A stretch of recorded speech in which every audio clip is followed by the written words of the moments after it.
I'm Brandi. Kruse. Coming up today on unDivided, Republicans hoping to add 3 more initiatives to the November ballot. Plus, don't want your car stolen? Well, just don't drive. And the Seattle Times cancels an $18,000 ad buy over its religious messaging. We'll discuss that and more coming up today on unDivided. Remember, you can support our show for just $5 a month by signing up at undividedpod.com.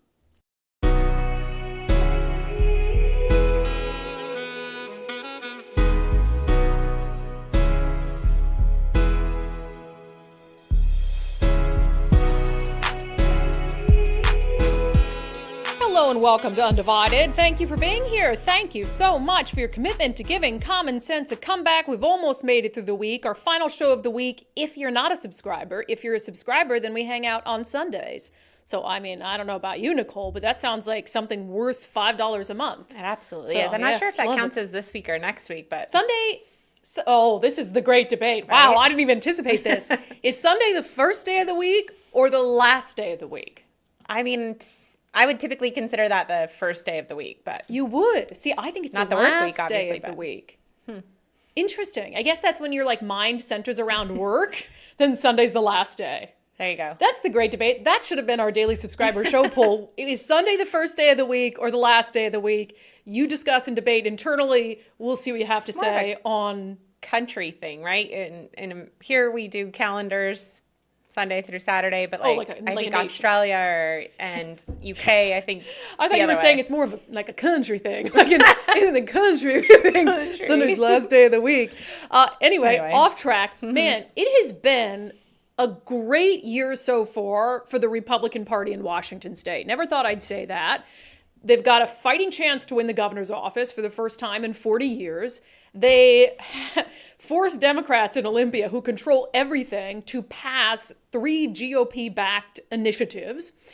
And I'm thinking, why the heck stop there? If you're on a roll, you just keep going. And Jim Walsh, the chair of the Washington State Republican Party, apparently feels the same way because he decided, no, we're not content with 3 GOP initiatives being on the ballot in November, initiatives that, by the way, are overwhelmingly popular if you look at the polls. He says, we've got other policies, other Democratic policies that we want to roll back. We think there's an appetite for it this year, so we're going to try to do it. So Jim Walsh has put forth, and the Republican Party in Washington State is going to make a push to get enough signatures on 3 more initiatives to have them qualify in time to be on the November ballot. So let's go through what they are. This is from the Seattle Times.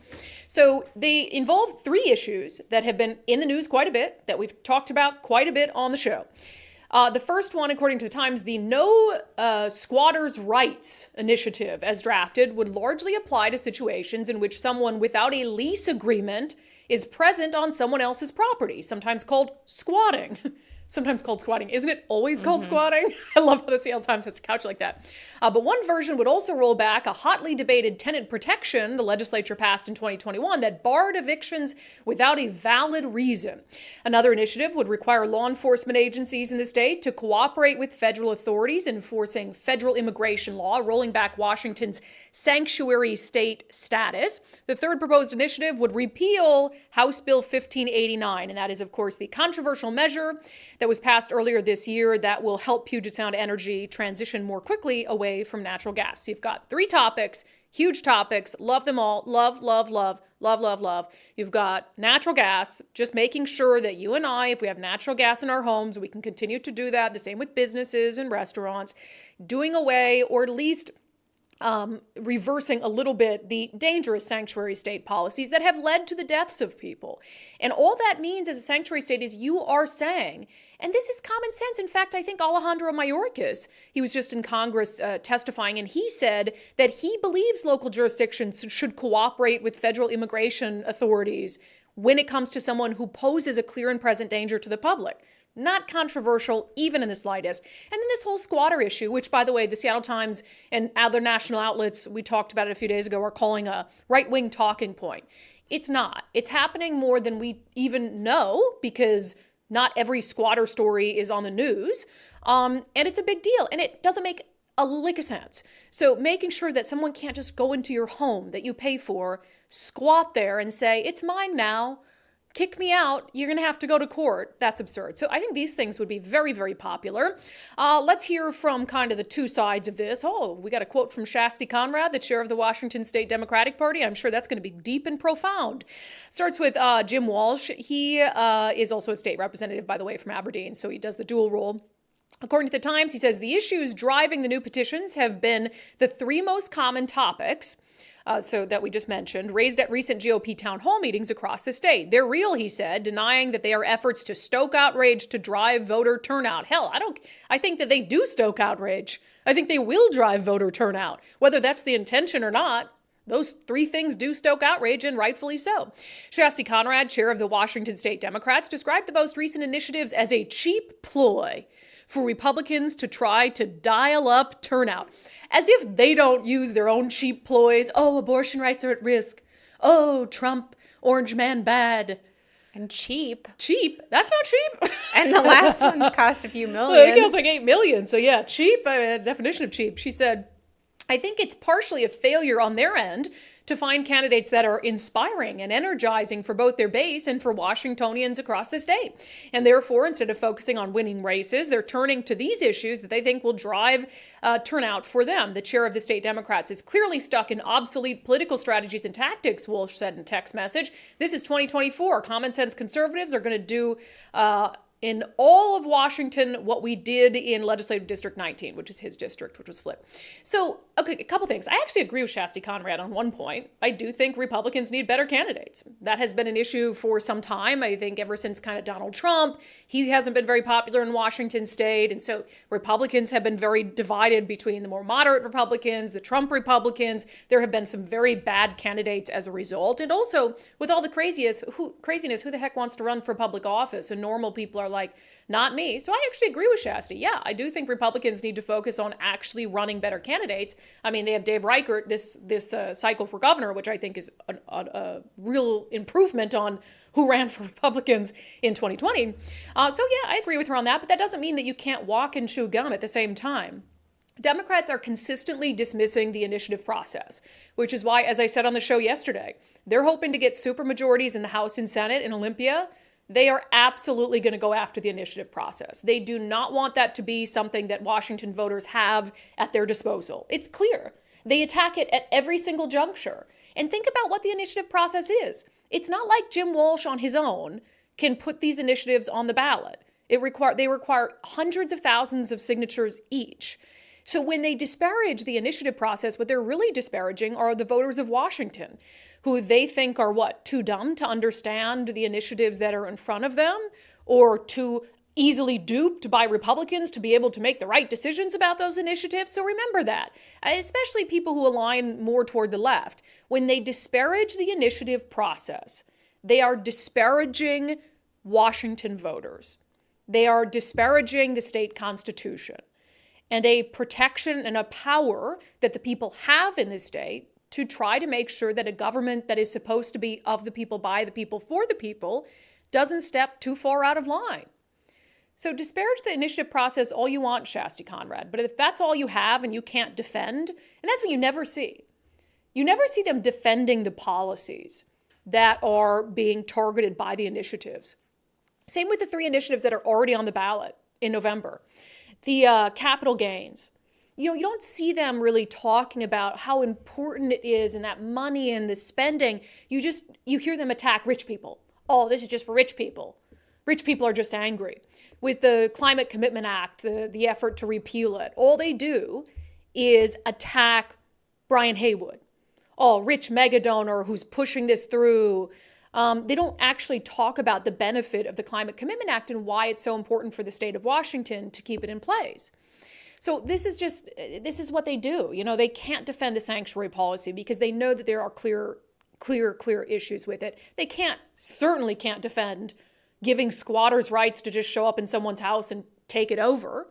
And so they just attack and call it a cheap ploy. And I think that's kind of lazy. Look, Shasti Conrad, if you want to defend, you can come on our show. I'll give you 1 full hour.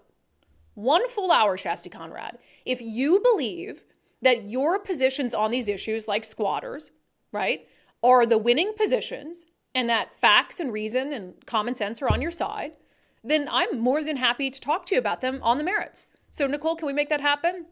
Reach out to Shasti Conrad. I'll give you 1 full hour. I will listen to your side of the argument intently. I will give you my side of the argument as well.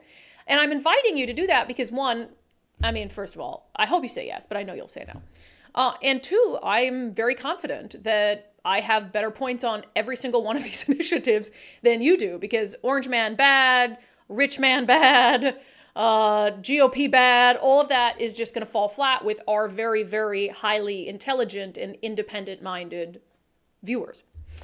All right, speaking of these initiatives, I did a daily subscriber show poll today on this. It's one of our most divided show poll responses ever, because I asked our subscribers which of these 3 new initiatives you would most like to see become law, if any. I did offer the option none of the above, which at this moment no one has chosen, which is not a surprise. But it's very, very divided right now on Patreon. Most are saying protect natural gas. And I think that's because that's one of those things that truly impacts so many people every single day and could cost you personally tens of thousands of dollars if you have to electrify your home. Let's see some comments here. I actually want to see if that's any different than what's happening over on Locals and X. Yeah, still Locals and X, same thing, protect natural gas. Tamara says, I don't have natural gas, otherwise that probably would have been my first choice. Carlene Heath says, I don't know why I picked natural gas, especially since that is the one that affects me the least, but I did it because I know it affects so many. In all honesty, all of them are extremely important. Jackie says, I would love to see the actual numbers on where the most taxpayer funds are wasted and tackle that first. But like others have stated, squatters, as long as it also addresses the homeless as well. But all of the above would be such a win. Yeah, that's a really good question about these 3 things. Which one sucks up the most taxpayer resources? Man, I've got to say it's probably the natural gas and sort of PSC, because you've got the Utilities and Transportation Commission. You've got there's more government bureaucracy tied up in the PSC issue and the natural gas issue. Like sanctuary state, a lot of that is just not doing something. A lot of that is the governor just telling our state agencies and our local or our police departments, the state patrol, whatever it is, to just not do something. Don't cooperate with ICE. Yeah, so I can't see a ton of to more action on their part if it continues to be a crime issue. Well, and also I suppose if you're also considering the impact that a sanctuary policy would have on how many people come to the state. Like, when we have a migrant crisis here now, are they coming here because it's a sanctuary state? They can get a bunch of free things. Nicole said, yes, Brandi. Was that a rhetorical question? And so, yeah, I guess that one probably is costing a lot of now. See, I'm just working my way through this because I hadn't considered that. So yeah, you've got the hotels and the food and, the drain on taxpayer resources, social safety net. So that one might be it. Okay, I've changed my mind. I think the sanctuary state policy is the one that probably has the biggest drain on taxpayer resources today. Let me read a couple more. Let me see. Brian Zimmerman says, I apologize for being gone a few months, Brandi. I got my finances back in check and can afford to subscribe again. Oh, that's nice. You didn't tell me in there what you chose on the poll, but that's nice, Brian. Oh, I'm sad. Well, we're happy to have you back. We are so happy to have you back. Okay, let's continue to move right along with the show, shall we? Okay, so I already told you guys this whole wire service thing. You know how it works by now. You could have an article that winds up in the Seattle Times, but it's actually from like the Washington Post or something. And the Seattle Times decides they're going to pick it up and run with it. Now, they could decide not to. So that's why I don't let the Seattle Times off the hook. It's not as easy as just, it populates on their website and it just is what it is. We can't do anything about it. Yes, you can. I worked in a news agency. You can absolutely remove an Associated Press story, or we could when you don't want one. You don't have to take a story from the New York Times to the Washington Post. So there was a story in the Seattle Times, the headline, Airport Parking Thefts and Prices Are Up. Should you still park? Okay. So this was originated in the Washington Post, was published in the Seattle Times. I thought it was interesting because it started by talking to this congresswoman from Colorado, a Democrat, and saying, she flies frequently for her job as a congresswoman. For ease and efficiency, parking at her home airport in Denver would make the most sense. However, her family warned her against the idea. My parents would say, we'll just drive you to the airport. Don't leave your car there. So here you have a Democrat in Congress. And crime is so bad in her district that her parents tell her don't drive and park at the airport, which I thought was a really interesting, because there also wasn't any sort of revelation on her part that it might be Democratic policies that are contributing to it. So I just thought that was a funny way to start it. But the whole gist of this, honestly, the whole gist of this article is, if you don't want your car stolen, just don't drive. It's not like, hey, let's get to the bottom of this really difficult issue and why car thefts are through the roof and crime is through the roof, etc. Nah, if you don't want your car stolen, the very best thing to do is just either don't have one or don't drive it. Don't park it somewhere like the airport where you're going to have to leave it for an extended period of time. It's just government at its best. Let's not solve the problem. Let's not solve the crime crisis. Let's just tell people what they should do to not be victimized. And look, I am perfectly fine with giving people tips not to be victimized, but if you're not, as the government, also working on the back end to try to make sure that people are victimizing them less, then you are absolutely failing. I would also note that this article, probably one of the reasons the Seattle Times wanted it up on their page as well, is it mentioned some of the airports that are dealing with this more significantly, and shock of the century, it also had a quote in here from Perry Cooper, who's a senior relations manager at SeaTac Airport. He noted that car-related crimes are a national problem. See, that's what I love too. Oh, it's not just us. It's national. So, trying to distance yourself from the crisis and not unique to airport parking facilities. Okay, can't make it sound like it's a Seattle problem. Can't make it sound like it's a SeaTac problem. He went on to say only a sliver of the airport's roughly 1.7 million annual customers are victims. Quote, we have seen an uptick in the last few years. However, it's still a very small percentage of overall usage. Over 99.9% of parkers get through with no trouble. It's so funny to me. And that's important to know. Of course, it's not happening to, half the travelers who go park at SeaTac. I'm not saying that I don't want to know that information. But if you are the traveler that it happens to, that really, really sucks. You get home from your spring break with your kids and your car's gone from the SeaTac parking lot or the parking garage. That really sucks. And so it always bothers me when anyone in government uses crime data as a way to kind of suggest that people shouldn't be as bothered by it as they are. Because it's enough of a problem that, you're right, there's an article being written about it. You're giving advice for people on how to avoid their car getting stolen in an airport. So to me, it just is really tone deaf when people in government positions are like, yeah, but it probably won't happen to you. Chances are it probably won't. Now, Nicole, before I get to this next one, because I don't think you've read this yet, right? I did not. Do you want to guess? Do you want to offer me a guess on the reason they say that car thefts at airports are up? Come on, Nicole, you got this. Come on, what are they blaming it on? Tried and true. Trump or abortion? No. No, what's the other thing they blame everything on? Every societal problem in the last 3 years. Come on, Nicole. I mean... COVID. Oh, COVID. Oh my Of course, gosh. COVID, yeah. I've moved on from COVID. Most rational people have. Right. But yeah, any sort of crime issue, any sort of homelessness, drug abuse, whatever it is, stores that have closed down, stores that are boarded up in downtown Seattle, COVID. Yeah. Man, COVID. Nobody shops anymore because of COVID. Let's see. So there was a couple, these lines just made me laugh because again, it's the dumb advice about, rather than talking about, let's get to the root of the problem, just how people can avoid having their car stolen. And then of course the suggestion that this has to do with the pandemic still in 2024. Before you head for the airport, run your own risk analysis and let the results determine whether you pack up the wagon or ask a car share driver or your parents for a lift. That's the last thing I want to do before I go on vacation.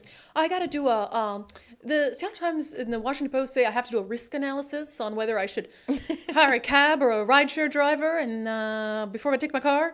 It says vehicle thefts are up. The return of air travel after the peak of the pandemic increased the demand for parking spots. The bounty of untended cars has sparked a crime wave in airport parking sites. Think of how dumb that sounds. So you've got 5,000 cars there as opposed to 3,000 cars. Look, if they want to steal a car, they don't care if there are 5,000 cars in the parking lot or 3,000. They're not stealing 5,000 cars. They're going to go and steal one. So it makes no sense. This is my favorite part. Ready for it? Mm-hmm. Their expert that they spoke to, real expert here, said if you plan to park at the airport, take the least desirable vehicle in your garage. It's It says, leave the luxury wheels at home. Quote, obviously a nicer vehicle is going to be a higher profile target, he said. So if you have two options of cars, take the one that doesn't look as nice. Which actually is completely wrong-headed. And I don't even know where they get these experts because, as you guys will know, newer cars are harder to steal. Well, and the more expensive brands are not the Kia and Hyundais. Right, exactly. So you have Kia and Hyundai, first and foremost. They have some issues that are very widely known that would make them easier to steal. And so that's why they're stolen so much. But the newer cars, the ability to steal newer vehicles and vehicles that also have technology like OnStar and stuff equipped and GPS tracking, the newer, nicer luxury cars are not the ones that are being stolen. That's just not only is that crazy advice to say, oh, take the car that's less valuable just in case it gets stolen. It's insane advice and shows you have no idea when it comes to what kind of cars are being stolen and why. And no business, obviously, in a news article. But, they're piecing. So you steal a car, right, to commit another crime, to piece it apart, maybe sell some parts of it. You're not stealing a car for a joyride, and you're not stealing a car to keep. Now, if you were stealing a car for a joyride, or you're going to keep it and pretend that it's your car, yeah, you'd probably try to steal a nice car, right? If you're a teenager, I want to steal a fast car. Right. And you've got the Porsche and then, some 1998 Honda, you're gonna steal the Porsche, but that's not why people are stealing cars. So it's just, honestly, it's so laughable, and it speaks to so many of the issues with the media. It's so frustrating to me, because it's like the Seattle Times ignored quite a bit the issue with the police pursuit law. The whole debate over police pursuits for 2 years, if you look at the number of articles the Seattle Times did, don't consider the editorial board. If you look at the actual reporting that the Seattle Times did on the police pursuit issue, the rise in stolen vehicles, it was really, really sparse. So they ignore this crime crisis as it absolutely ramps up. They ignore all the underlying issues. They ignore all the policy failures in Olympia that have led to it here in Washington State. But then they're going to go all in and publish this really, really long article that just says, hey, if you don't want your car stolen, just leave it in the garage.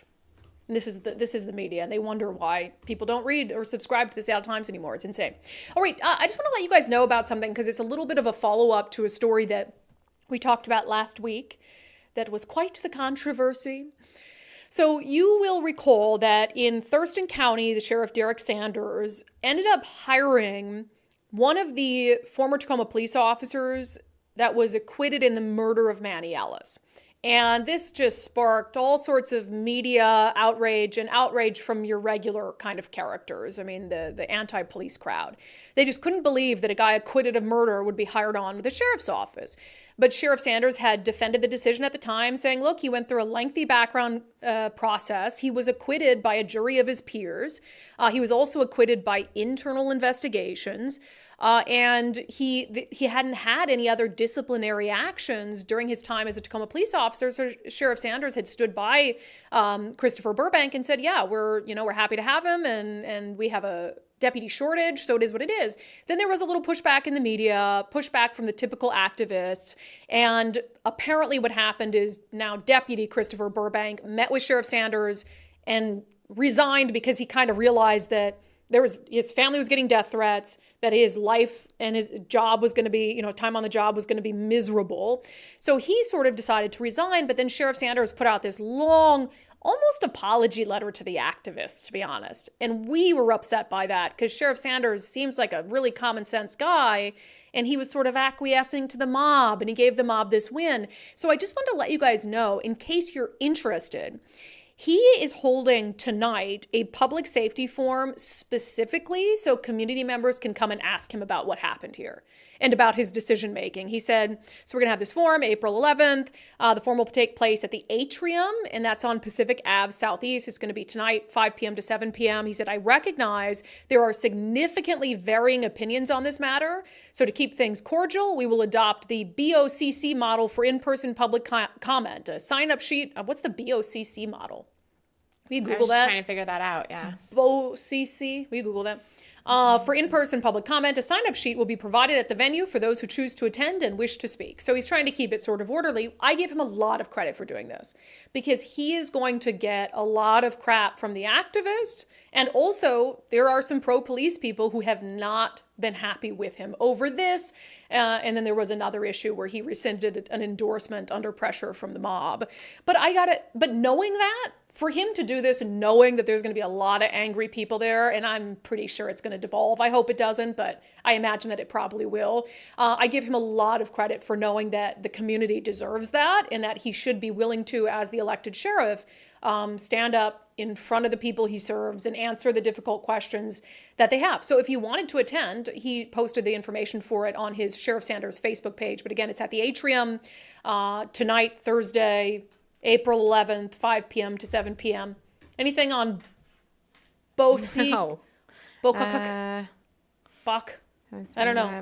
Anyway, I think it's just the bottom line sign-up is thing. you have to sign up if you want to testify. I don't know if that'll stop the crazies from going crazy. I'm sure it's Board of Community Commissioners, which I think is just sign up and speak. Yeah, Board of Community Commissioners. That makes sense. Sign up and speak. So hopefully everybody can abide by those rules. He's willing to stand before you as an elected sheriff and answer questions. So bring hard questions. He's expecting them, but just, act like a human being and don't go crazy. Okay, coming up next, we'll have our segment Unbelievable. The Seattle Times said no to $18,500 in advertising revenue because they didn't want a religious ad to run in their paper on Easter Sunday. We'll discuss. First, I've been talking to my friend Wes Jones with sellwithwes.com about the current state of the real estate market in case you're considering selling your home. 2023 wasn't great, and honestly, the rates have not dropped. In fact, they've gone up a little bit now in 2024. He says, though, he still believes the Fed will drop rates going into the election season. So when it comes to selling your home, if you know at some point this year you want to put it on the market, I had asked him, is it a good idea to get a head start on doing some of the things you need to do, like a cosmetic upgrade? If they drop interest rates, that's going to be a nice little rush, right? It is. Yeah. It is. I mean, we're having a rush right now, and when rates drop, assuming that they do, it's going to pick up, even more. And if you want to take advantage of that, it's probably a great time to start that conversation right now. Whether you want to sell later in the spring, sometime in the summer, or even the fall. If you want to sell in 2024, we're here to start a conversation with you. Yeah, and the truth is that's also the stress-free way to do it, right? As opposed to saying, I've got to sell my home, we're moving out, I want to do it in 2 weeks and get the cosmetic upgrades done and all of that. No, if you know you're going to do it, get an early start. Talk to Wes Jones, sellwithwes.com. Sellwithwes.com, he'll start by giving you a free market analysis so you can kind of understand how your home will perform when it hits the market. You can also use their home value calculator right there on the website to see how much your home is worth. It might be worth more than you think. Sellwithwes.com, a better way to sell your home. The Seattle Times says no to $18,500 in advertising revenue because the owner of the Times did not want to run a religious ad on Easter Sunday. Let's talk about it in our segment, Unbelievable.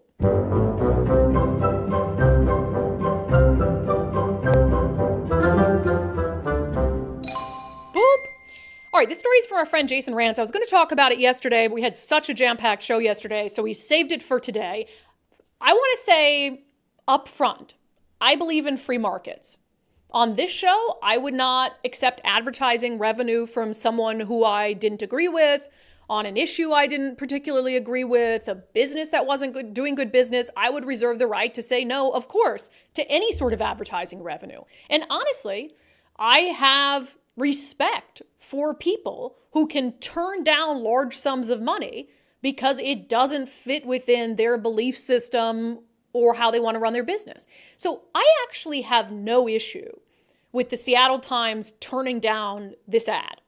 Now, I'm going to bring this full circle and talk about what I do have an issue with, but let's get to the details of this. So again, this is from Jason Rantz, 770 KTTH. Seattle Times cancels $18,000 ad buy because it promoted a church, pastor says. So this is from Pastor Russell Johnson from local church, and they wanted to run a really expensive ad in the Seattle Times on Easter Sunday. And I think the one they wanted is like double full page, basically. It's like you open up that newspaper, bam, they got the whole thing. Right. So that's $18,500 to do that. And I knew it was expensive for the Times because I've asked about full page ads before. It was like 10 grand. I'm like, what? like choking on it. That's crazy.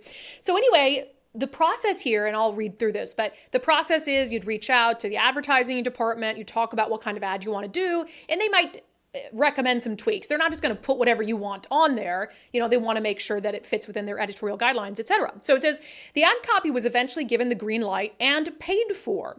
Pastor Johnson shared the copy and images with the Jason Rantz Show. It asked readers to join the Pursuit Northwest for Easter Sunday. And it said this, quote, "Grave is empty. Jesus is risen. Jesus still saves, heals, and delivers." And then in another part of the ad, it said, hope for every sinner. Okay, so those are some of the lines, like no red flags there for me. No. Yeah, Jesus is risen, grave is empty. Sounds like church. 100%. That sounds like what a religious And it's not attacking somebody who doesn't believe, I guess. So yeah, so no attack there. In an email to his attorney, Johnson said he heard from the marketing department at the Seattle Times on March 20th, informing him that the owner, Frank Blevin of the Times, quote, personally stepped in and canceled your ad. The owner of the Seattle Times personally stepped in and canceled this ad right before it was already paid for, right before it was supposed to run on Easter Sunday. Quote, "We were told that it was essentially a reputational risk for the Seattle Times to allow a church to advertise in this manner on the front page, even though the ad was rather innocuous. Again, just advertising things like service times and available childcare. They said, quote, it didn't really fit with the ethic of the paper. However, this is interesting, the marketing team told me in all of their years of doing advertising for the Times, this has never happened once where the owner and the CEO personally stepped in at the last minute to cancel a signed contract." So that is fascinating to me. It truly is. Because again, you're talking about a religious message on Easter. I imagine, although Seattle is a very unchurched city, I imagine that there are still a lot of religious people. And it's just not that surprising of a thing. Like a church wants to buy an ad on Easter Sunday. It doesn't seem like something that would rise to the level that the owner of the Seattle Times would want to step in and say, give that guy back his $18,500. We don't want it. And they did refund him, right? So here's the thing. Again, I 100% believe in free markets. If the Times wants to say no to that much money during a period where they are obviously struggling financially and down subscribers, as many major media outlets are, then more power to them. So I think they have the right to do it, but I think you have the right to A, know about it. So I'm glad that this pastor went to Jason Rantz, and B, decide if a newspaper who would make that decision is the kind of newspaper you would want to support financially. And I would also point out some of the other entities that the Seattle Times has allowed to take out ads on the front page, full-time ads. I'll go back a couple years to the last time there was an illegal teacher strike happening.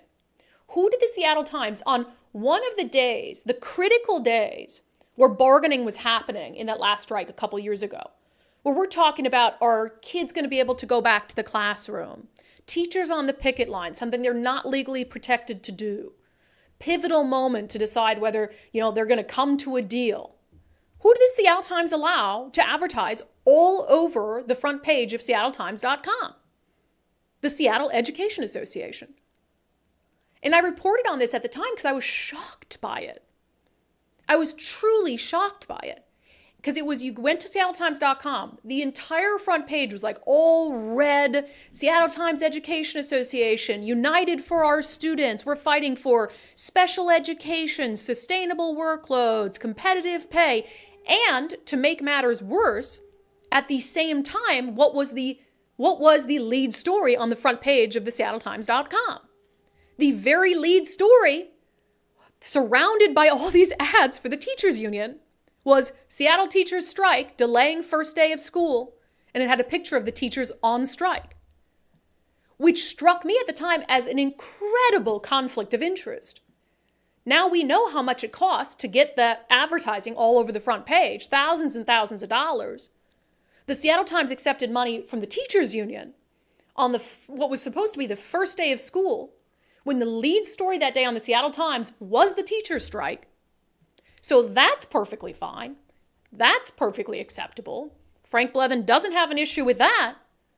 But a church that wants to put out an advertisement on Easter Sunday, he's going to personally step in and cancel that contract. So free markets are a hell of a thing. I love free markets. And it's free markets that allow you to decide whether you want to support an entity like the Seattle Times that makes those kinds of decisions. And you know what's extra about it? Is that now this pastor and his church got extra marketing 100%. for being free. Denied. For free. Free marketing. I mean, it might have been after Easter, but it's still there. And I'm sure the church is having church on Sunday. So illegal teacher strike, screwing over thousands of kids, perfectly fine. Jesus is risen on Easter, can't have that. No, it's unbelievable. It is truly, you know what it is? It's unbelievable. And that's why it's in our segment, unbelievable. Okay, we have a lot of national news actually today to get to. So Spike Cohen, the former Libertarian president for the former Libertarian candidate for vice president, he did a gun control debate last night with David Hogg, who was a gun control advocate. He was a Parkland school student when the Parkland shooting happened. So that was interesting. So Spike is actually going to join us and talk about how the debate went. First, I have told you guys, listen to me. Listen to me. You have to take the First Mark Challenge. You guys, it's going to save you money. It's going to save you time, and it's free. It's free. It's the only ads we run where you don't have to pay anything. Just go do it. Firstmarkinsurance.com, firstmarkinsurance.com. Mike and I have been members, and Nicole's laughing at me. I just really well, they do have to pay for the insurance. So well, you have to pay for the insurance, but not the service. Of course you have to pay for the insurance. But you're not paying First Mark for the insurance. You're not paying First Mark for anything. I just believe in it so much. And we got another nice First Mark success story. Is there a name with it? Oh, did I not give you the name? You didn't. I believe his name is... Come on, Nicole. Hold on.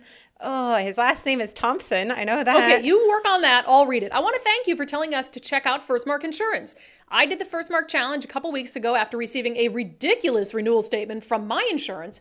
We made the switch to policies with First Mark and walked away with slightly better homeowners insurance for the same price, nearly down to the dollar, and they managed to save us 37% off our auto quote for the exact same coverage. Right now, every dollar counts. Happy to join the First Mark family. And who said that? So it's Casey from Covington, but I'm actually not sure if that's male or female because last name changes.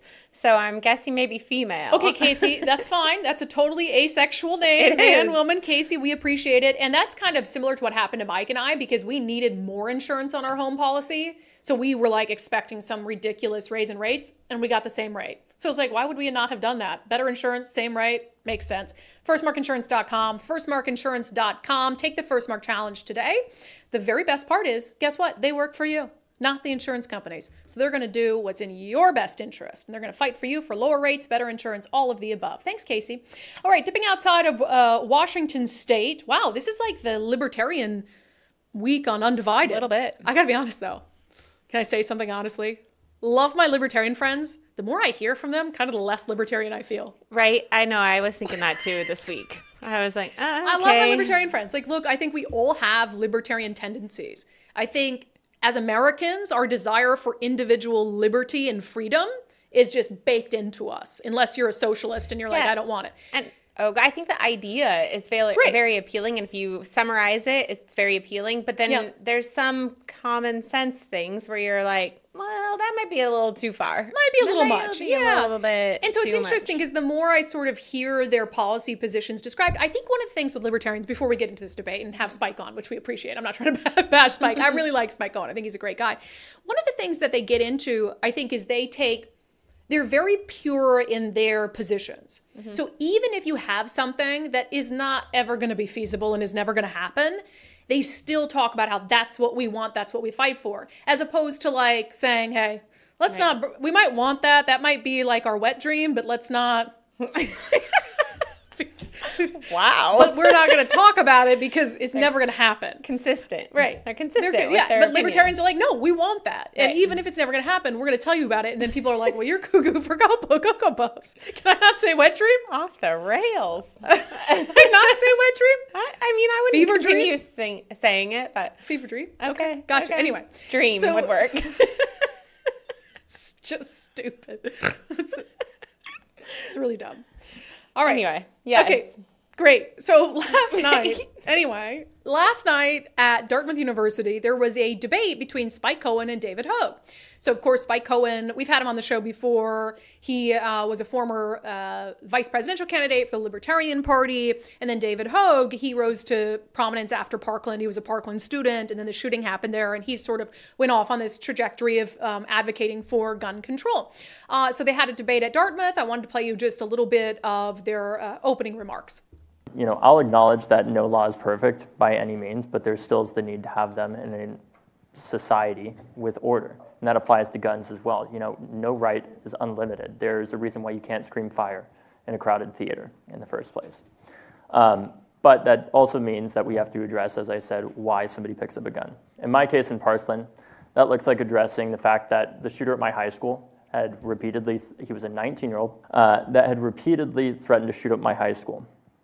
He was reported to local law enforcement, he was reported to the FBI, and had had the police called on him over a dozen times before the shooting. Despite all of that, he was still able to legally obtain an AR-15. I'm happy to be here in Hanover, New Hampshire, and as you may or may not know, we are right now in one of the places, Grafton County, New Hampshire, and New Hampshire as a state, where it is one of the easiest places, actually the easiest place in the country to get a firearm. It has the least firearms restrictions of any state in the union. It also happens to have the lowest homicide rate. And it's not alone. The other states that also have permitless carry and some of the loosest restrictions on firearms ownership are the neighboring states of Vermont and Maine. Those are the 3 lowest homicide rates in the country. Their rates are actually comparable to Europe. I'm sorry. I'm laughing because Nicole's laughing at your guys' YouTube comments over my wet dream thing, which we'll get to later. Hard to argue with what Spike Cohen said there. When you look at some of the states that do have the lowest rates when it comes to homicides with firearms, et cetera, and there are areas where it's actually very easy to access a firearm, areas with policies that David Hogg specifically would probably not support and probably not like. But anyway, we asked our friend Spike Cohen to join us on the show today. He actually joined us from the car on the phone. Hands-free, though. Hands-free, of course, to talk about the debate and how it went. Spike Cohen, welcome back to Undivided. Thanks for having me back, Brandi. It's always great to be on. Yeah, did you feel like you won or lost? I think I made the best points. I don't try to go into debates with the idea of winning as much as, pulling people over to believe that I made the best points. I guess that's another way of saying winning, but I prefer to look at it as a kind of discussion where ideas were shared by both sides, and I, made the best points. And I do believe I did that. Is there room still for, in America on this topic, to change hearts and minds over to a different side? I think there is, and it requires 2 things for those of us who support gun rights with no exceptions.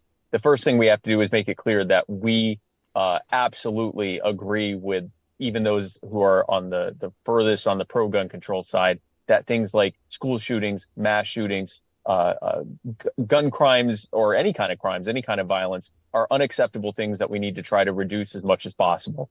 And then from there, explain, especially to the pro-gun control side, starting with the fact that gun control does not work, and we have over a century of data to prove it at this point.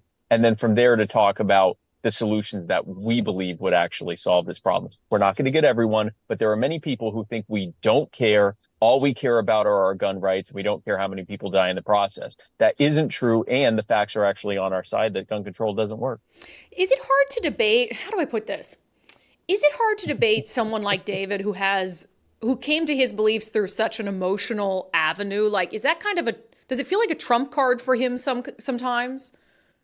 I honestly don't think it is, because I don't feel like David tried to use it as that much. I mean, he certainly, anytime he's going to talk about this, he's going to reference it, and understandably so. But I don't feel like, and maybe he was, but it didn't feel like to me he ever was saying, how dare you say what you just said? I survived a school shooting, anything like that. So it wasn't like that. But honestly, if he had, and it never really came to that, again, I make it clear that what he and his fellow students and the friends and loved ones that he lost in that shooting, what they went through, what their survivors and their families and loved ones went through, is completely unacceptable. And I talked about the fact that the 1990 Crime Control Act and the SROs, school resource officers, and no gun zones that came with it, thereby recreating the over-policing and disarming of peaceful people that we see in the inner city, led to the same kinds of conditions that we see in the inner city, which is namely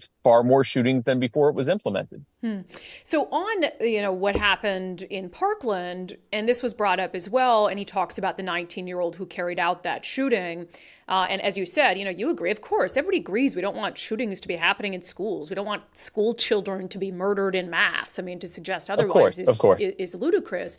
But he had mentioned, this 19-year-old, there had been a couple clear red flags that he was maybe thinking about doing something like this, wasn't mentally or emotionally stable. What would you do? What's the Libertarian position on how you could have tried to prevent something like this 19-year-old getting a rifle and shooting up this school?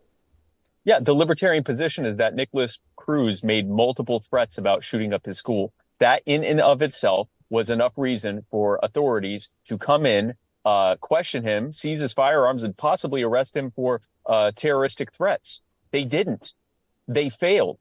And the answer to that is to say we should give this agency, who utterly failed, more authority and less accountability and no due process that they have to go through, which is what red flag laws are. Instead, we should be saying whoever was involved in this needs to be fired. The procedures involved need to be looked at to make sure that they are actually doing their jobs and finding people that are making these types of threats and are presenting themselves as exigent threats so we can actually stop threats. Otherwise, what happens with red flag laws is they still don't catch the criminals. And now you have an easy way to swat someone you don't like. And that's what we've seen with red flag laws. Another thing that I actually didn't have an opportunity to point out in the debate, David talks a lot about high capacity magazines. Nicholas Kruse used nothing but 10-round magazines. And those are legal in California. Yeah, we're actually dealing with, I don't know if you've been following it in our state. Our state has a quote unquote high capacity magazine ban that was put through in 2022.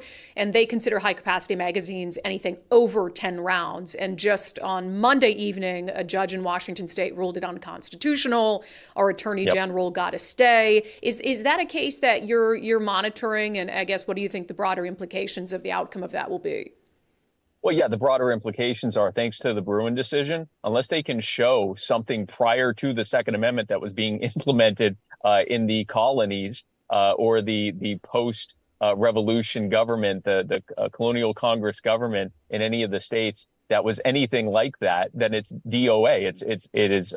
It runs afoul to the Second Amendment, and clearly there was nothing like that. And so it does run afoul to the Second Amendment. The Bruen decision. The long-term effects of the Bruen decision are that essentially all gun control or all attempts to limit our access to firearms is blatantly unconstitutional. And the good news there is not only are our rights no longer going to be violated, but we know from long-term data there is a long-term trend of more and more guns in the hands of more and more people with fewer and fewer restrictions on their ability to access those guns, and increases in the technology behind those guns. And the murder rate has been on a multi-decade trend of dropping. So it's good.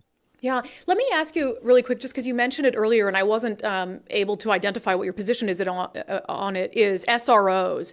SROs, school resource officers, have been a topic of a great debate in Washington state. Some of the more progressive school districts in 2020 and George Floyd said, we don't want cops in our schools. Where do you stand on SROs? Again, I think that the problem is they coupled SROs with disarming everyone else. Again, they introduced the conditions of the inner city, over-policing and peaceful law-abiding people not being allowed to defend themselves. And I don't think that the answer is to bring in cops into schools. The answer is to allow the faculty there, and possibly even the adult students, to be able to bring firearms into the schools. And that might sound insane. That was the status quo until the 60s in the vast majority of schools in this country, where adult students or 17, 18, 19-year-old students could routinely bring guns into schools. And a good number of schools had shooting ranges in them where they routinely taught students safe and effective firearms handling. There was, I guess, technically shooting happening all the time, but it was the kind of shooting you want. It was practice on how to effectively use it. And during that period of time, the number of incidents where a student or anyone intentionally killed students or anyone else in the school was essentially none. It didn't happen. The problem is not guns. The problem is that we are saying we're going to ignore criminality and instead blame it on the tool that's being used. We're going to disarm peaceful people. We're going to introduce hammers who see every problem as a nail. SROs have never stopped a single shooting, ever. Is that true? And they're not going to. Yep, that's true. They've never stopped a single shooting. They have run away from them, or they have reported them to police officers who then waited for the shooting to stop so they could go in and either abduct or shoot the killer after he finished stacking up his body count. Well, just to stop you there, you certainly can't prove, because there wouldn't be any data, that school SROs don't prevent shootings by their mere presence. Oh, there certainly could be a deterrent effect. A much bigger deterrent effect would be knowing that there are multiple people in there, everything from to the teachers, to faculty, to even possibly some of the custodial staff, some of the parents who might be there, and even some of the adult students who might be there, who will stop you from doing much more than you can do in the first half a second or so. And again, I know many people feel like that sounds insane. That was the status quo in the time in America, in relatively recent history, within the last 100 years, that there were literally virtually no school shootings. And the recent dynamic of this increase of school shootings started after 1990 with the introduction of no gun zones and the SROs that we were promised would protect us from shooters. Let's end with this, because I think you and I probably both understand that I don't believe America will ever get back to the place where adult kids are bringing guns to school legally. Maybe you disagree, but I just don't foresee that happening. Is there anything that you think the two parties in control in Congress right now should be able to agree on when it comes to something to limit the amount of criminals using guns to hurt people? I don't believe that there's anything. I think there are multiple things. We just saw the bipartisan 2022 bill that they said ostensibly is going to prevent criminals from agreeing to guns. I don't think there's anything that's bipartisan that's going to be effective. I think whatever they introduce will introduce hurdles to the peaceful ownership, lawful ownership of firearms. It will hopefully inevitably be found to run afoul of Bruin and the Second Amendment, and it will be put back in the toilet where it belonged. I think that the only real bipartisan agreements that happen in Washington are things that screw over the average American to the benefit of politicians and the cronies who put them in office. All right, Spike Cohen. Hey, we appreciate your time. Thank you, Brandi. Thanks for having me on. So again, Spike Cohen characterizing his debate that he had at Dartmouth University last night against David Hogg, the Parkland school shooting survivor. And that's sort of one of those things. Like I agree with Spike on a lot of things related to gun control. But when you look at, what's the ideal situation versus what's realistic and what's plausible, I mean, I really don't think, I actually think if you polled Americans, the vast majority would not be in favor of adult kids bringing guns to school. They just wouldn't. So it's sort of one of those, like, this is your fever dream. We'll talk about the definition of the other one in comments versus, okay, can we focus on sort of what's plausible, what kind of ground you can gain when it comes to people who want to erode the Second Amendment, etc. Since we had Spike on, I thought this was a perfect time to talk about our interview on Sundays with Subscribers with Chase Oliver. So we had on, like I said, Libertarians galore today. On Sundays with Subscribers this past week, we had on Chase Oliver, who is currently the Libertarian candidate for President of the United States. And now you might recognize him because back in 2022 in the U.S. Senate race between Herschel Walker and Raphael Warnock, remember, it had to go to a special election because a Libertarian candidate got just enough of the vote so that no one had a majority. Well, that Libertarian candidate was Chase Oliver. But he came on the show on Sunday, and I thought we had a great conversation, but I think it highlighted some of the challenges where libertarian policies knock up against reality. And he and I, in particular, had a conversation around the homelessness crisis and the drug crisis and how solving those things in the way that some people want to solve them really competes with some of the core tenets of libertarianism. So you have this inherent belief in individual liberty and in somebody's ability to live the life they want to live, but there are clear societal issues from our homelessness crisis. How would a libertarian approach that crisis? Yeah, so the first thing we have to do is look at what is causing the homelessness. The first about that is the lack of affordable housing in the area. You believe that? Oh, absolutely. You're wrong. I do believe in, I believe in a lot of NIMBYs who don't want to build affordable housing in their area. Yeah. And it creates a crisis where there's not affordable places for people to live. But then there's also the other things that perpetuate homelessness. There is the addiction crisis that we have in this country that's not being properly managed by our government. That's being made worse and worse due to our prohibitionist policies. And then, we look at other things like we do support individual charity and aid. And of course, that's going to come at a much lower cost and be much more efficient than some large government program. And so we say, why do we take our money out of our own pockets and give it to our state capital or Washington, D.C. to fix the problems? Let's leave that money in our community and start creating mutual and direct aid here so we can create abilities for people to create transitional housing. One of the things I've always loved, I came from the shipping industry.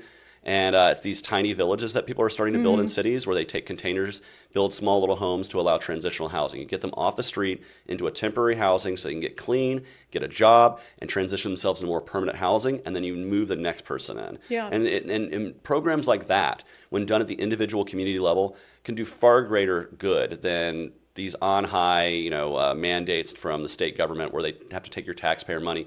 My grandfather used to always tell me, they'll tax you $1 and you get back a dime. Yeah. And that's the way I feel a lot with these government programs, and particularly addressing homelessness is no different. It's the inefficiency of government. I'm just going to say I fundamentally disagree with the notion that a lack of affordable housing is to blame for our homeless crisis, at least. In just being out there speaking to people who are homeless. I mean, my father died homeless, and this was someone who, we could have bought him $1 million house and he still would have died in the house, like drug addicted. So I believe it's a drug crisis. And the drug issue is one of the places where I just can't get across the finish line into libertarianism. Can you characterize, and I know you guys allow for a little more dissent than maybe the other parties do, can you characterize what the libertarian position is on individual substance abuse? So broadly speaking, we believe in decriminalization of drugs, of substances, that if you're an adult, you should be able to consume what you want to consume. And that doesn't mean we're hey, get high on heroin all day. But it just means that, a marketplace without the black market, without prohibition, is a safer marketplace, and it's a marketplace where we can better address addiction. I use Portugal as a great example for what we could be doing here in this country. Portugal decriminalized all drugs. They had the largest IV drug use in all of Western Europe. This created huge HIV and hepatitis problems. And instead of cracking down, they decriminalized all drugs. They said, if you get caught using, we're going to recommend that we're going to give you an appointment to go seek a counselor who can talk to you about therapy and addiction stuff. And then also, it helped with overdoses because you as a user could take your drugs to a pharmacy, pay a small fee, and they would test it for you. And if we could just test our product without fear of stigmatization, so much of the fentanyl that's been laced in our drugs, because so many of what people are dying from is fentanyl that they think is a Xanax, or they think is some heroin, and it's really fentanyl, and it's much more potent and powerful, and it kills these people. So I'm under the view that if we change our mindset from this criminal justice problem and view it as a health crisis, we could better address these issues. Yeah, I mean, I talk me through it, okay? If you feel like I'm out of touch with what you guys are saying, tell me. But I feel like I'd be cool with the libertarian position on that if everyone was just doing their drugs in a room with no windows and doors, and if they wanted to sit in there and do drugs until they die, fine, you do you. I feel bad for you, but that's fine. But I feel like there's a disconnect there between what drug use does to the rest of the society at large and what it does to the individual. If you want to continue to listen to what kind of turned into a debate at moments between Chase Oliver, the Libertarian candidate for president, and myself, you can do that by signing up undividedpod.com, undividedpod.com. That conversation aired this past Sunday on Sundays with subscribers. And look, for the record, I do agree on a lot of what libertarians push for. I want a world where I am responsible for myself and my family and our well-being, and we get to live free and live how we want to live. And there's limited government interference in that. Small government and all of those principles I'm in agreement with. But we have some really complex crises around homelessness and substance abuse, where if you're going to leave that up to individual liberty and just sort of a feel good, hey, we can do this, I just don't think that the needle is going to get moved on those things. So anyway, it was an interesting conversation. If you occasionally toy with libertarianism, it might be worth watching that full interview and seeing how you feel about it after. All right. It's Thursday, is it? Yes, it's Thursday. It's Thursday. You know what that means? We're going to go, whoop, okay. across the country, as I am going to do for real in a couple weeks, because I'm actually going to take a vacation. Don't worry, we'll have stuff for you. Don't panic. But I'm going to go see my sister in Florida. But for the meantime, we'll just check in on her. It's our segment, Florida Report. It's not even controversial anymore. People know in Florida their freedoms are going to be respected. Miranda, hello to you. Hello. Another week of Florida happenings. Man, DeSantis didn't take long. He says he's going to fundraise for Donald Trump, which I am of two minds about. But you let me know what you think. I think I feel the same way. I mean, I think it plays into like how much I hate that choosing teams when they're like against each other and then like they're obviously on the same team in the grand scheme of things. So I just feel like they wasted our time with their little bickering during the presidential campaign because of course he's going to support Trump as a presidential candidate anyway. So yeah, it just is like, I mean, there's been a lot of this with Trump and being really insulting toward fellow Republicans. And then those Republicans are like, oh, I got to be nice to him anyway. And it's sort of like, I'd be like, screw you, dude. You said all these bad things about me. You called me Ron DeSanctimonious for like a year straight. I'm not raising money for you. I'll raise money for the party, which I guess is Donald Trump. But so it's this sort of, you're right. It's like the team thing, the team mentality. Also, I put myself in the shoes of the donors and I'm like, wait, you want me to send my money where now? It's so confusing to me. It really But I guess is. if the donors are just in support of the Republican Party, I guess it doesn't matter truly what Republican candidate it goes to. But I don't know. As a spectator, it gets a little bit like exhausting. I would just take it too personally. I just couldn't do that. I don't think I could let bygones be bygones. I don't know if it was, was it Ted Cruz maybe or someone who Trump had been really insulted? Was it Ted? I don't remember. He insulted someone's wife. And then that person turned around and like groveled to Trump. And I'm like, he insulted your wife, dude. Like that's not cool. Anyway, maybe it was Mitch McConnell. I can't remember.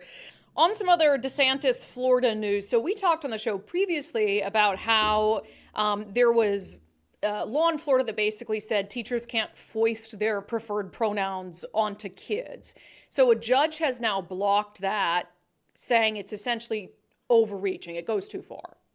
Yeah, so there was 3 teachers in particular that filed this lawsuit in the U.S. District Court, and a federal judge has basically sided in their favor temporarily, saying that this does violate their First Amendment rights. Because within this, it's the Parental Rights and Education Act that basically says that teachers can't use their pronouns that go against their gender at birth. And the judge says that this goes against their First Amendment rights and that Florida is known for violating people's First Amendment rights. So I guess it's kind of to be continued in a way, because I guess there's going to be some back and forth in this whole situation before they actually make a decision on it. And I guess I can kind of get where it does violate a person's First Amendment rights if that's what they want to like openly identify as. I think it's more of like requiring people to respond to that is where I think this law is trying to protect that aspect of things. Yeah, and I get that. Like, I don't care what you want to be called. You can't make me call you that. So if there's a situation where kids feel like they're being forced to call a teacher by a gender that they see doesn't align with, the gender that they were born, that's where things get tricky. I just don't know how you enforce that. That's really tough. And so if you have a teacher that wants to use Mrs. instead of Mr., how do you gauge whether students feel forced to do that or not? So it's a weird situation. I can understand where it kind of crosses a little bit of, DeSantis does this sort of in the name of like freedom and liberty and not having the wokeism pushed on people. I think the intentions are good, but sometimes it just goes too far in the other direction. Yeah, and I think it's also in this particular case, kids always look up to teachers as an authority figure. So even if they don't feel comfortable, they might feel like they have no choice just because it's a teacher. And it's like, you don't never call your teacher by their first name. You call them by Mr. and Mrs. So-and-so. And I guess it kind of just puts people in a weird place one way or another. I don't know. It's just the government trying to regulate something that's hard to regulate. I don't know. Yeah. Something that the government can and should do is deal with public safety issues. We've had a lot of retail theft up here. It's been insane. Retail theft, car theft, porch pirates, whatever you can steal. If it's not nailed down, people are stealing it. And hell, even if it's nailed down, they'll just use a stolen vehicle, run into it, make sure it's not nailed down, pack it up, and leave. So Florida Governor DeSantis is trying to deal with that issue there. How? Yeah. Yep. The best place to start with any of these issues is just enforcing stricter and tougher penalties on people who commit these crimes. So this drops the value of items down to $40 for a third-degree felony, which is very low. And first offenders they'll still be getting misdemeanors, but if you are a repeat offender, it automatically reclassifies that offense to a felony.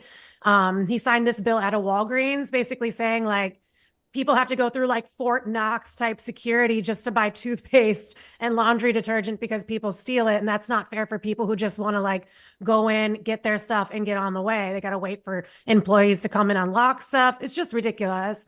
So in an attempt to maybe make people think twice before stealing petty items, he's increased the penalties on these. And this bill also covers porch pirates because anywhere an Amazon package gets dropped, there's porch pirates just waiting in the waves to steal. So this also creates felony charges for people who steal from people's front porches as well. Yeah, I love that. And there's always discretion for law enforcement. And people want to say, oh, well, stealing, they always want to say it's somebody stealing bread and milk to feed their kids, or it's a mom who's stealing, baby formula. Is that occasionally maybe the case? I'm sure it is. But we know that that's the exception and not the rule. And I don't think there's any officer on the planet who would want to throw a felony, book some mom who just needed baby formula in for a felony. Like, let's deal with that differently, right? But 100%, there have to be consequences for it. So, yeah. All right, Miranda, thank you so much. You're very welcome. Have a good weekend. It's not even controversial anymore. People know in Florida their freedoms are going to be respected. Nicole and I were just laughing about what a cool phrase porch pirate is. Like, being a porch pirate isn't cool, but it's like, you roll up. That be my Amazon box. Well, I hadn't put that close to it, but if you on your Ring camera see someone come up and they grab your box, this be my box, matey, and disappear with it, I wouldn't even call the cops. I'd be like, that's hilarious. Congratulations. All right. I've been talking about my success on the East Side Weight Loss Clinic program. Down 40 pounds, feeling great, feeling ready to hit the beach in Miami in a couple weeks. One of the things I've encouraged you guys to do, if you've been thinking about the program, first, just schedule your consultation with Dr. Ryan Coogan and his team just to see if the program is right for you. But now is a perfect time to start. A lot of patients lose 20 to 30 pounds in the first month or two, and that puts you right at the beginning of summer to be just feeling your best. And so the timing could not be more perfect. EastSideWeightLossClinic.com, EastSideWeightLossClinic.com. Again, schedule your free 15-minute consultation. Ask any questions you have. Not every weight loss program is right for every person. EastSideWeightLossClinic.com. Okay, let's get to some questions and comments. Bill B is with a $20 super chat. Sheriff Sanders set up a public forum today to address grievances regarding the recent hiring and resignation of Burbank. What's the point? This is just further capitulation to the mob. We talked about that. I don't know if the super chat came before we brought it up in our show. This was before the show even started. started. You do a really good job at knowing what we're gonna discuss. Well, I think it's in your little description. Yeah, it's in the description. But I'm blonde. But Bill I just sent a bunch of stuff to Bill too. He just put in an order. Oh, I love it. Sent a little thanks to our. Oh, you did. Our super chat daddy. Super chat daddy. I don't think it's further capitulation. I think as an elected leader, when you've done something or someone, what is with all the sexual innuendo today? When you've done something that has angered so many people, I think that it's a good thing to do to face those constituents in person and let them ask you about it. Because in this case, the only reason I disagree with your characterization that it's capitulation to the mob is right now there are people on both sides who are upset with him. It's not just the left-wing anti-cop mob. It's also I mean, honestly, I'm not upset with him, but I did not like I think there's how more. everything went down. And there's also some pro-police people who feel like that he doesn't have the back of his men and women. So I think having an opportunity for him to see them face to face, and that's a very good thing. I'm in support of it. Two Ladies Midwest Adventures, Brandi and Nicole, this Saturday is my birthday. Did you say that because you want me to sing? Oh, no. Happy birthday to you. Happy birthday to you. Happy birthday to Ladies Midwest Adventures. Happy birthday to you. On the initiatives, the 3 new initiatives that GOP, the GOP in Washington State is trying to get on the ballot with the 3 existing ones. Brian says, I am so ready to help get these passed. Well, you're going to have to sign. Well, sign only once per person, but get your friends and family to sign. Andrea Bates, I think the sanctuary state issue takes a lot of tax dollars as well as draining for local nonprofits, which is a really good point. I agree. Shelley Rose says, crazy we even need a law for no squatting. It is pretty ridiculous. But like I said, so let's say that someone commits a what do you call an armed takeover of a home? It's there's a phrase for it. Robbery? No. When they home invasion. Okay. Like a home invasion robbery. And then they hear the cops outside and they're like, oh, well, I'm just going to squat here. And they sit on your couch like, no, I'm a squatter. And then the cop's like, oh, in that case, sorry, you got to take him to court to get him out. It's just, that's what I think of every time. Robin Hofstad says, the Republican Party needs to pull together. There is already enough division that can cause the Dems getting into office of the office of the presidency, and we will all suffer if that happens. Wake up, America. Same in Washington State. A lot of division within the Republican Party that is just not helpful right now. On parking, on the article from the Washington Post that says, oh, if you don't want your car stolen from the airport, just don't drive it to the airport. And it's COVID's fault that all of this crime is happening in the airport parking lots. Yeah, Sergeant Buck with a $5 super chat. Don't want your car stolen? Get your booster today. That's it. Yeah, that's the reason. If everybody got their booster, we wouldn't have a stolen car crisis. Deanna Sanderson, hey now, I knew this was going to happen. I drive a 1998 Honda Civic. People ask me all the time if I want to sell it, but I did walk up on someone in my car trying to hotwire it. So the point I was making is that people don't steal brand new luxury cars. They're much harder to steal and to get away with stealing them. I said they're going to take like a 1998, I said Civic or Honda. Yeah. But that doesn't mean it's not a desirable car. No, it is, because Deanna. You can fix them. But also, without spending a fortune. Yes, they were built differently back then. Yeah. On the Sheriff Sanders town hall, Charlie Knowlton says the sheriff could be making it clear that they won't tolerate these threats, and the threateners, or the sheriff should be making it clear that they won't tolerate these threats, and the threateners will be made accountable. I do hope this comes up at the town hall. I hope so, because there were death threats against this officer's family that kind of made him feel like he needed to resign. So death threats are illegal. I hope those are being investigated to the extent possible. On the church ad that was approved and then disapproved in the Seattle Times, Lolly Wilson says, would they do that to another religion? Yeah. You think that they wouldn't let a mosque, for instance, take out an $18,000 ad on a holy day? Yeah, I'm curious. And then Ike was responding to that comment saying, no, it's only a war on Christianity. Which I do agree. I agree. Yeah. Although right now, Jewish people. Oof. I know, yes. Y says, sorry, I cannot send my child to a school when anyone is allowed to bring firearms, responding to Spike Cohen's assertion that schools would be safer if staff and faculty and even adult students could bring firearms in. Y says, sorry, I cannot send my child to school when anyone is allowed to bring firearms. I do hear his reasoning that if people are armed, that can deter the offense, but the mass shooting is so tightly wound up with mental health issues that I don't think we can allow guns in school when we're not addressing the mental health issues. And I agree with that only because it is a mental health crisis among youth. And can you imagine the liability if you allow a child or an adult, an 18-year-old who's still a senior, to bring a gun in and they use that gun to commit a shooting? But also, it's not lawful to have a pistol under the age of 21. And so what are we talking about? Them bringing rifles to school? That's what I don't understand. Well, you can't have the concealed pistol license. I don't know, but there's a lot of room for accidents to happen. Not that those should be a thing, but too much liability issues. But I do agree that, with an armed guard or something like that, just that deterrent. And Country Guy says, no. Where did you just... Greg says back in the day, they all carried guns to school. There was a gun rack in every truck, and they never had a problem. But I will say that was before social media. That was before video games. That was before all of these crazy, the societal craziness that is causing this mental health crisis for children. 100%. It's just not even 9 days. That's when kids, I mean, I'm just going to assume that you're older than us, Greg. I don't know why, but Well, I didn't have people in my high school parking lots with racks. No, so. we didn't either. But that's when you guys actually used to go outside and play with neighbor kids and form meaningful relationships and weren't always like this with your phone. Country guy, by Hogg's logic, Chicago should be the safest city in the country. And it's not. Yeah, exactly. I mean, if gun control got us safety, we wouldn't have these record shootings that we're having in Seattle. Matthew Cook, I briefly dabbled in libertarianism and then I grew up. So I said wet dream on the show and Leah says maybe she doesn't know what a wet dream is. I feel like I do. Mute us for a second. I'll tell you what I think.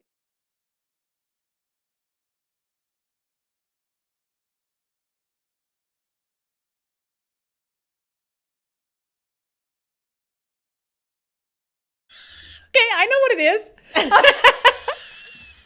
I told Nicole and she said that I know what it is. Apparently you guys are offended. I don't know.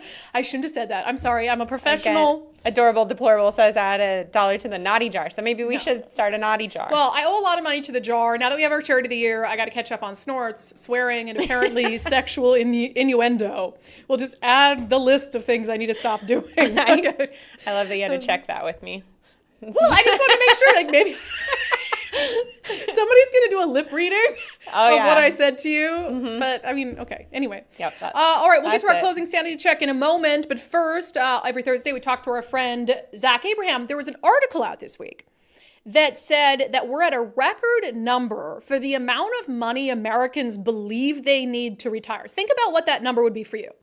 How much money do you think you need in your savings? Do you believe you need in your savings and investments to be able to retire? Well, according to Fox Business, the number is higher than ever before. And I asked Zach Abraham with Bulwark Capital to weigh in on what that means.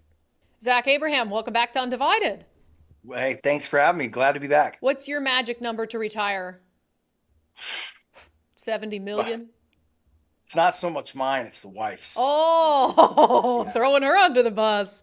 There was a... No, she's not. I mean, she's careful. She's the spender very much between the two of us. I tend to be a little miserly. Okay. Yeah, you did tell us a story a while back about like being okay driving a junker car because you weren't going to buy a new one and have a big payment. Yeah, I just recently 3 months ago got my first nice car ever. Still wasn't brand new. I can't do that. Right? I had to go 2 years old with 16,000 miles. But yeah, I think it's being around money, so much. And you just realize how much money people burn for no good reason. And frankly, for us, it happened because we went through some really tough financial times. So we didn't really have an option. You just realize, though, that, man, so much of this stuff is to impress other people. And, if we just redirect it in other places, it just makes life a lot easier. Yeah, especially in retirement. So there was this article from Fox Business that the magic number people believe they need in order to retire comfortably has hit a new all-time high. And so this is a new study by Northwestern Mutual. So the magic number they say Americans think they need in order to retire on average is $1.46 million, up 15% from last year. And that surged 53% from 2020. So just on before we get to the how they kind of compute this and all that, does that sound about right to you? 1.46 million? No, I think it's a ridiculous number. Like high or low? And I think both. Huh. So first of all, I hate catch-all financial pieces of advice like this because it's sort of like saying the stock market averages 11% a year. It does over time, like over the last 100 years. Do you know what the least often return per year is, though? 11%. 11%. Okay. Right. It never happens, right? It'll be up 20, down 15, right? All over the place. And I think people's retirement lives are very much the same, meaning, an average number that we throw out there like that is complete nonsense. For some people, that number is 500,000. For some people, the number might be 3 million. Do you think that some of this could be, if that number is sort of meaningless, right, for any American to be able to look at that and be like, oh, that's roughly where I need to be for retirement? Do you think, though, it could reflect the sentiment that Americans have about the state of the economy or the future? Or is it like you've talked about before, younger Americans are more, they like nice things. They need more money to get by. I mean, because that's 53% for the number Americans say they need in order to retire. For that to go 53% from 2020 to 2024, I'm just figuring out, how do I read into that? Yeah. So first of all, ironically, I think that they're being, like I said, I think they're being far too optimistic. I think they're looking at today's inflation rates and they're not factoring in, the human brain is really not good at understanding compounding effects, right? And inflation is really tricky. Because inflation is not an amount in the way we think of it. Inflation is a rate of change, right? Meaning if inflation went to zero tomorrow, none of our cost of livings would go down, right? Mm-hmm. It would just stay the same. Yeah. So everybody's cheering, we got inflation back under the 2020. No, you're not even close, right? The rate of change has decreased a little bit, but it's also reaccelerating. So I think it's a lot of those things, cultural, and then just a lack of understanding about the way compounding works. And then also realizing that, inflation, the cost of goods have gone up 30% since 2020. They're still going up at a rate of 3.5% to 4% a year. So even though that 53% bump is big, we're talking about what it takes to fund you over a 25 to 30 year period of time. Truthfully, that bump 53%, it does not even begin to incorporate what the actual cost is extrapolated over a 25-year period of time. So, right, like I said, you may need less. More than likely, you're probably going to need more. Yeah, the bottom line is when you see a figure like that, Fox Business is saying Americans think they need $1.46 million to retire.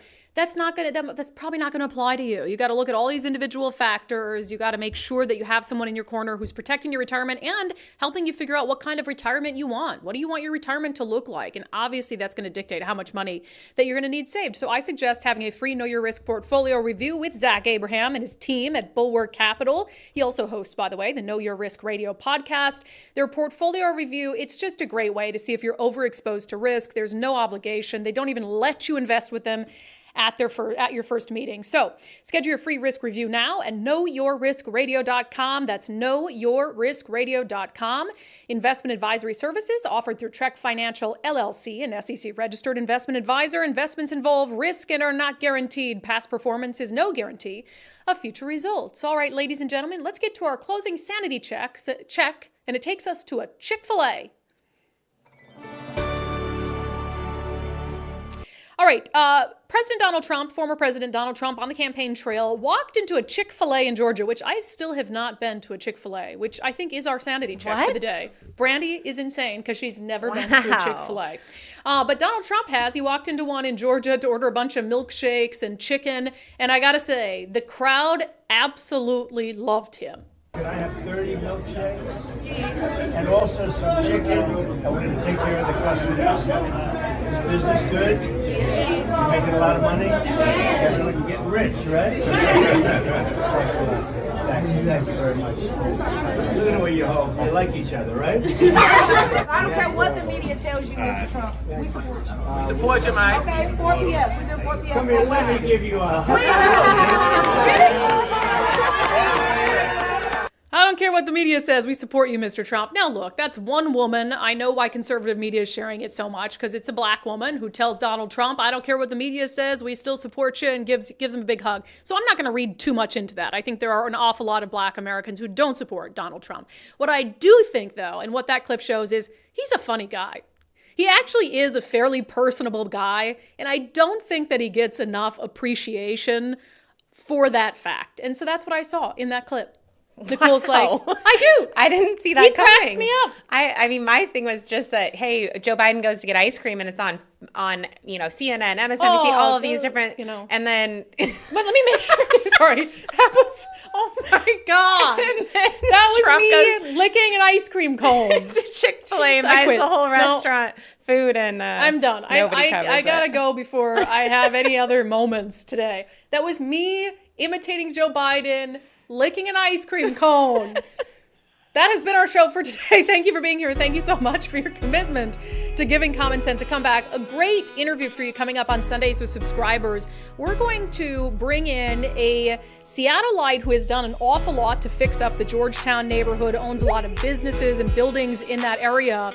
And he has had some pretty interesting tit for tats with the city of Seattle. Just an example of the government doing whatever it can to hold people back who are doing everything they're supposed to do, while at the same time letting criminals just run amok. So we'll see you on the Sundays with subscribers, undividedpod.com, undividedpod.com if you'd like to support the show.